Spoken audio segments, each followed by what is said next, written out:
প্রয়োজন বোধে মন্ত্রিত্ব ছেড়ে দেব, কিন্তু এখানে কোনো সংখ্যালঘুদের উপরে কোনো অন্য ধর্ম অবলম্বীদের উপর অত্যাচার, অবিচার, জুলুম, নির্যাতন সহ্য করব না ইনশাআল্লাহ।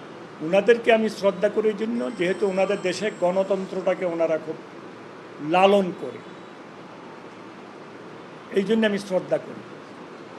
তবে মনের থেকে আরও বেশি শ্রদ্ধা করব ওনারা যদি ওই দেশের সংখ্যালঘুদেরকে ওনাদের আপন করে নেয়, নিরাপত্তা দেয় এবং ওনাদের জনগণের একটা অংশ হিসাবে মনে করে সমস্ত ব্যবস্থা নেয়।